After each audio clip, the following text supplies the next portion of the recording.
પલ્લો બ્રિજના લોકાર્પણ પ્રસંગે અમિત શાહે કહ્યું, અમદાવાદમાં 1550 કરોડથી વધુના વિકાસ કાર્યો થયા. 3 લોકસભામાં 1070થી વધુને ઘર અપાયા. ઓપરેશન સિંદૂર વિશે અમિત શાહે કહ્યું, ભારતીય સેનાએ મોટું પરાક્રમ કર્યું. પાકિસ્તાનના 9 આતંકી અડ્ડાઓને ધ્વસ્ત કર્યા. ઓપરેશન સિંદૂરથી આતંકીઓને જવાબ આપ્યો. અમિત શાહે કહ્યું, પાકિસ્તાનમાં 100 કિલોમીટર ઘૂસીને જવાબ આપ્યો. પાકિસ્તાનના એરબેઝ ધ્વસ્ત કર્યા. વેપાર અને આતંક એકસાથે ન ચાલી શકે. પાકિસ્તાન સાથે આતંકવાદ પીઓકે મુદ્દે જ વાત થશે.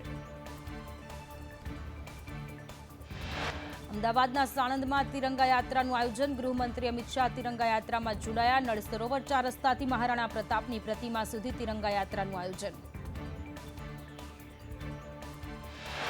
કેન્દ્રીય ગૃહમંત્રી અમિત શાહે મહેસાણાના ગોઝારિયામાં નર્સિંગ કોલેજનું ઉદ્ઘાટન કર્યું. કે પટેલે નર્સિંગ કોલેજના ઉદ્ઘાટન વખતે સાંસદ હરિ પટેલ પણ ઉપસ્થિત રહ્યા હતા. કેન્દ્રીય ગૃહમંત્રી અમિત શાહની અધ્યક્ષતામાં અમદાવાદના સાયન્સ સિટી ખાતે આંતરરાષ્ટ્રીય સહકારિતા વર્ષની ઉજવણી. શાહે કહ્યું, પીએમ મોદીએ સહકારિતા આંદોલનને પુનઃજીવિત કર્યું. દેશની 8 લાખથી વધુ સહકારી સંસ્થા સમારોહમાં જોડાઈ. અમિત શાહે કહ્યું, 2021થી 2025માં સહકારિતા ક્ષેત્રે અનેક પરિવર્તન. સહકારિતા વર્ષની શરૂઆત ભારતમાં કરવાનો નિર્ણય. અમિત શાહે કહ્યું, સહકારિતામાં સમગ્ર દેશમાં 30 કરોડથી વધુ સભાસદો. ગુજરાતની 89,000થી વધુ સહકારી સંસ્થાઓનો પણ સમાવેશ. એકલા ગુજરાતમાં 1,70,00,000 જેટલા સભાપદો.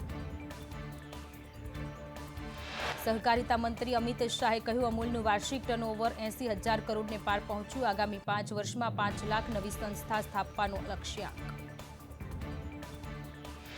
ભ્રષ્ટાચાર સામે લાલાંક કરતા ગૃહમંત્રી અમિત શાહે કહ્યું, સહકારી મંડળીઓમાં પારદર્શિતા લાવવી પણ જરૂરી. દરેક પ્રકારની મંડળીઓમાં જાગૃતતા લાવવી પડશે. અમિત શાહે વધુમાં કહ્યું, પ્રાથમિક મંડળીઓની સ્થિતિ સુધરે તે જરૂરી. સંસ્થાઓના બેંક એકાઉન્ટ સહકારી બેંકમાં જ હોય. વધુમાં વધુ નાગરિકોને સહકારિતા ક્ષેત્રમાં જોડો.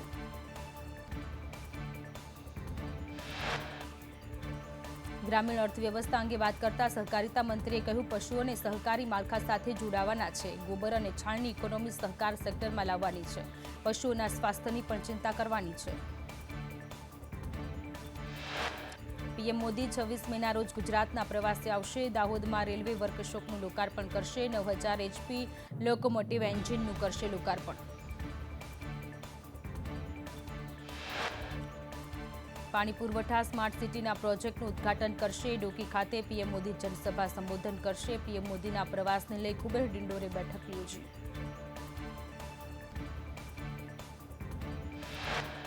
ગુજરાતની દરિયાઈ સીમા પર જાફરાબાદથી 22 નોટિકલ માઇલ દૂર બોટ દેખાઈ. માછીમારોએ કોસ્ટગાર્ડને બોટ અંગે જાણકારી આપી.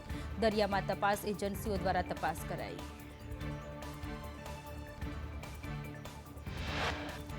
માછીમારોએ કોસ્ટગાર્ડને બોટ અંગે જાણકારી આપી. માછીમારોએ રોકવાનો પ્રયત્ન કર્યો તો ભાગી છૂટ્યા. દરિયામાં તપાસ એજન્સીઓ દ્વારા તપાસનો ધમધમાટ.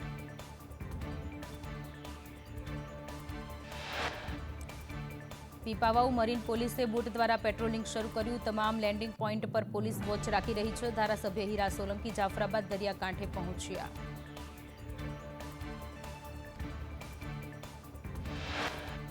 પંચાયત મંત્રી બચુ ખાબડના પુત્ર બળવંતની શ્રી રાજ કન્સ્ટ્રક્શન એજન્સીને સરકારે 5.28 કરોડ ચૂકવ્યા. દાહોદના સીમામોઈ ગામમાં મનરેગા હેઠળના 38 જેટલા કામોમાં ચૂકવણું કર્યું. ખૂબ મોટા ભ્રષ્ટાચારનો પર્દાફાશ. બચુ ખાબડના નાના પુત્ર કિરણની એજન્સીએ પણ સરકારના 7 કરોડ ચાઉ કર્યાની ચર્ચા. દાહોદ જિલ્લાના ધાનપુર દેવગઢ બારિયાના 2 ગામમાં મનરેગા યોજના અંતર્ગત ભ્રષ્ટાચાર થયાનો આક્ષેપ. ગુજરાતના બહુચર્ચિત મનરેગા કૌભાંડમાં 35 એજન્સીમાં 40થી વધુ આરોપી પોલીસની રડારમાં. અત્યાર સુધી 6 સરકારી કર્મી અને 1 એજન્સી માલિકની ધરપકડ. દાહોદ જિલ્લામાં મનરેગા કૌભાંડમાં 71 કરોડના ભ્રષ્ટાચારનો આક્ષેપ. જિલ્લા ગ્રામ વિકાસ એજન્સીની કચેરીની સંડોવણીની શંકા. જિલ્લામાં કેટલો ભ્રષ્ટાચાર થયો હશે એ એક મોટો સવાલ. મંત્રી બચુ ખાબડના રાજીનામાની પૂર્વ એમએલએની માંગ. પૂર્વ ધારાસભ્ય મહેશ વસાવાની સરકાર સમક્ષ માંગ. ભ્રષ્ટાચારમાં બચુ ખાબડના બંને પુત્રની સંડોવણી. મહેશ વસાવાએ કહ્યું, સરકારના ભ્રષ્ટાચાર સામે લડત આપીશું.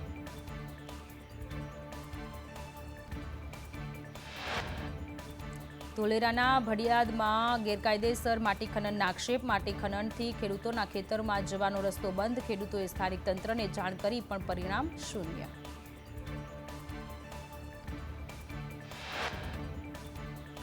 ખાણ ખનીજ અને સ્થાનિક પોલીસ પર ઉઠ્યા સવાલો. 50 ઉપરાંત ડમ્પર ભરી આડેધડ માટી ખનન. રજૂઆત છતાં પગલાં ન લેવાયાના ખેડૂતનો આક્ષેપ.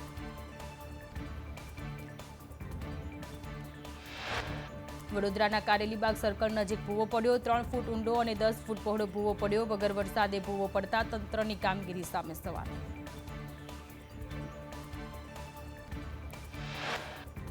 ગોધરામાં નાલંદા સ્કૂલથી ભુરાવાવ બ્રિજ સુધીનો રસ્તો 5 વર્ષથી બિસ્માર હાલતમાં. સ્થાનિકોએ તંત્રને અનેકવાર રજૂઆત કરી છતાં કોઈ નક્કર પગલાં લેવાયા નહીં.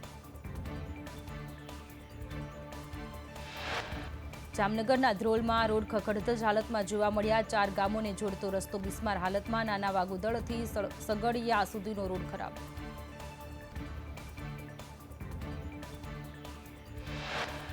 સ્થાનિક નેતાઓ સામે ગ્રામજનોએ રોષ ઠાલવ્યો. સ્થાનિક નેતાની નબળી કામગીરીને કારણે સમસ્યા સર્જાય છે. રોડનું કામ શરૂ કરવામાં આવે એવી લોકોની માંગ. ભાવનગર મનપા દ્વારા વિકાસના નામે કરોડો રૂપિયાનું પાણી. મહિલા કોલેજ સર્કલમાં 11 લાખથી વધુના ખર્ચે બ્લોક નાખવાનું કામ હાથ ધરવામાં આવશે. સુરતમાં વર્ષમાં 7,500 કરોડના લેબગ્રોન રફની આયાત. લેબગ્રોનની કિંમતમાં ઘટાડો થવા છતાં માંગમાં વધારો. મહિને અંદાજે 30થી 40 લાખ પેકેટ રફ હીરા ઇમ્પોર્ટ. મંદીના કારણે રિયલ ડાયમંડના એક્સપોર્ટમાં ઘટાડો. કિંમત ઘટતા લેબગ્રોન ડાયમંડની માંગ બમણી.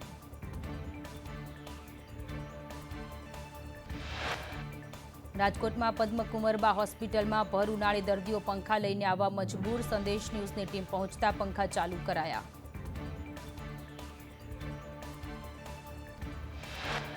પદ્મકુંવરબા હોસ્પિટલમાં 12 બેડ સામે 2 પંખા હતા. હોસ્પિટલમાં દર્દીઓ સંબંધીઓ હેરાન પરેશાન. વિવાદ સામે આવતા દર્દીઓને શિફ્ટ કરી દેવાયા.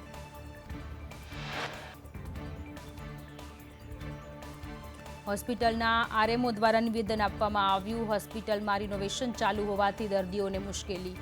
જરૂર પડશે તો એસી નાખવામાં આવશે. અમારે ધ્યાને આવ્યું એટલે નવા પંખા નખાવ્યા હોવાની વાત આરએમઓ ડોક્ટર નૂતને કરી.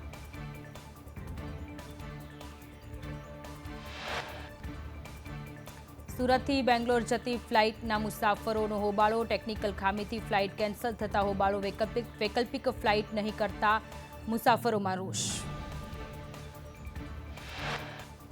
ડાંગ જિલ્લામાં અંબિકા નદીની પૂજા. ઉનાળામાં નદીમાં નીર આવતા પૂજા કરાઈ. ડાંગના લોકો માટે કમોસમી વરસાદ વરદાન સમાન. લોકોએ અંબિકા નદીને સાડી અર્પણ કરી. કચ્છના ભચાઉમાં તિરંગા યાત્રા યોજાઈ. પૂર્વ અને ફરજ પરના સૈનિકોનું સન્માન કરાયું. વેપારીઓએ તિરંગા યાત્રા પર કરી પુષ્પવર્ષા.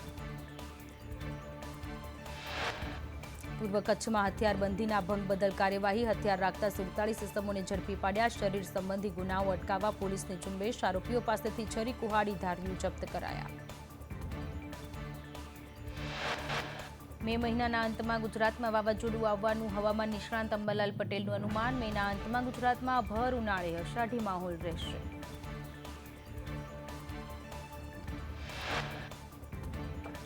અંબાલાલ પટેલના અનુમાન મુજબ મહારાષ્ટ્ર અને ગોવાની વચ્ચે ચક્રવાત સક્રિય થશે. ચક્રવાત સક્રિય થતા ગુજરાતમાં ભારે વરસાદની આગાહી.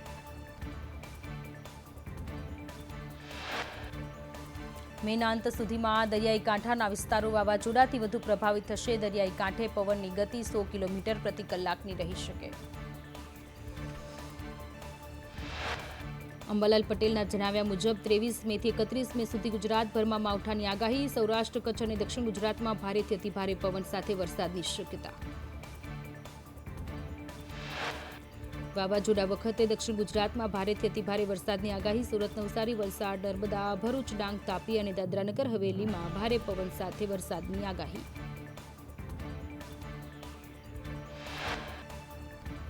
જ્યારે સૌરાષ્ટ્રના જામનગર, સુરેન્દ્રનગર, મોરબી, જૂનાગઢ, અમરેલી, ચોટીલામાં ભારે પવન સાથે વરસાદની આગાહી. તો વળી અમદાવાદ અને ગાંધીનગરમાં પણ ગાજવીજ સાથે વરસાદની આગાહી. જ્યારે મધ્ય ગુજરાતના વડોદરા, આણંદ, નડિયાદ, પંચમહાલ, છોટાઉદેપુરમાં ગાજવીજ સાથે વરસાદની આગાહી. તો વળી ઉત્તર ગુજરાતના બનાસકાંઠા, સાબરકાંઠા, અરવલ્લી, મહેસાણા અને પાટણમાં વરસાદની આગાહી. 6 દિવસ રાજ્યમાં છૂટાછવાયા વરસાદની આગાહી. દક્ષિણ ગુજરાત સૌરાષ્ટ્રમાં છૂટાછવાયા વરસાદની સંભાવના. ઉત્તર ગુજરાત સૌરાષ્ટ્ર માટે આજનો દિવસ ભારે. આજે 18 જિલ્લામાં છૂટાછવાયા વરસાદની આગાહી. કેટલાક વિસ્તારમાં ગાજવીજ સાથે વરસાદની શક્યતા.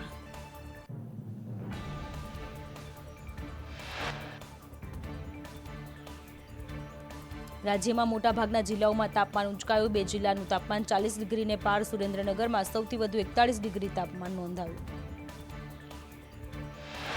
અમદાવાદમાં 38.3 ડિગ્રી, ગાંધીનગરમાં 38.6 ડિગ્રી, ડીસામાં 39.2 અને વડોદરામાં 37.4 ડિગ્રી તાપમાન. ભુજમાં 38.5 ડિગ્રી, કંડલામાં 40.1 ડિગ્રી, અમરેલીમાં 38.7, ભાવનગરમાં 37.7, રાજકોટમાં 39.3, કેશોદમાં 35.5 ડિગ્રી તાપમાન.